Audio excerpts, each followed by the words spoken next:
Hello, musicians. I know that some of you are at home right now without your instruments, so I'm going to show you a few things that you can use from your house to practice. So, the first thing to practice your bow hold. Remember, we always practice with a pencil. You can also use a straw or metal straw, paper straw, or a marker. I have a straw with me. And again, you would just practice your bow hold with those things. If you wanted to air bow practice, you could put your pencil on your arm and air bow out this way. You could even echo rhythm patterns this way. So if we're practicing do and do day, you could do, day, do. You could also just air bow in the air, up and down like the rocket.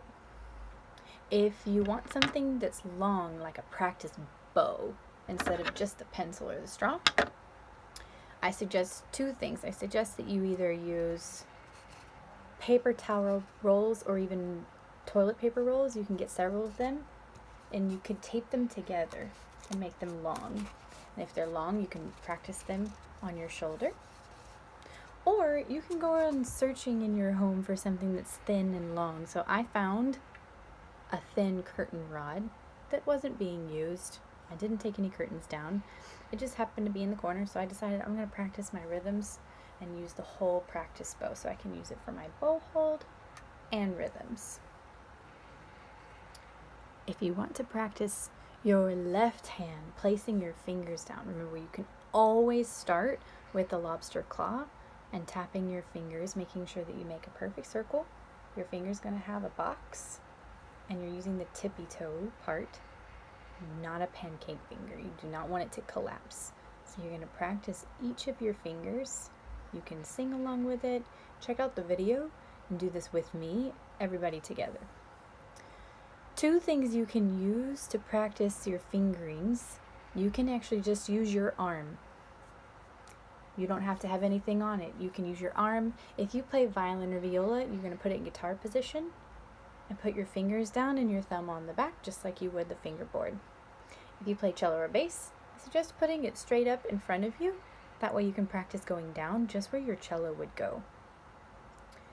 If you want to get really creative, you can add hair bands or rubber bands so they can add the finger tapes.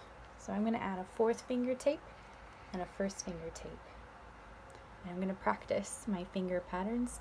I'm going to pretend I'm a cellist right now and hold it straight up and down so you can see it. First finger down, third finger down, fourth finger down. My thumb is on the back, right behind my second finger. I can practice tapping.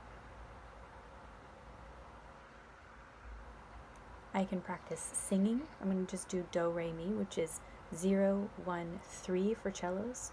Do, do, re, re, mi, mi, re, re, do, do, do. I can practice the red pattern. O, 1, 3, 4, A, 4, 3, 1, D. And I know I just sang the cellos, but any of you could practice your patterns using the hair bands. If you don't have hair bands and using your arm feels a little weird and you'd rather put something up, again, you can use one of the cardboard pieces of a toilet paper roll. You would need to tape several together, or the paper towel. Paper towel is like the perfect length.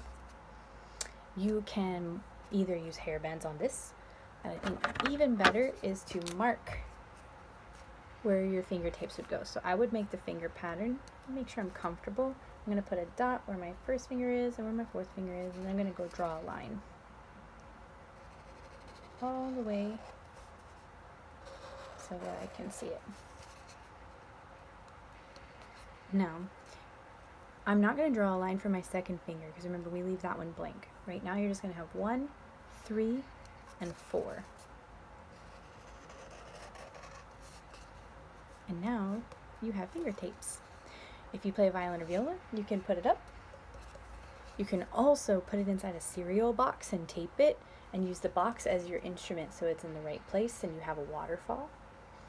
If you play cello or bass, you can connect several of them together and let it rest on the floor or put it inside a box.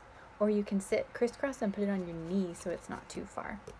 And that way, you can play any of the practice videos with us, airbow, and the fingering, so that when you get back to your instrument, you're going to be super ready.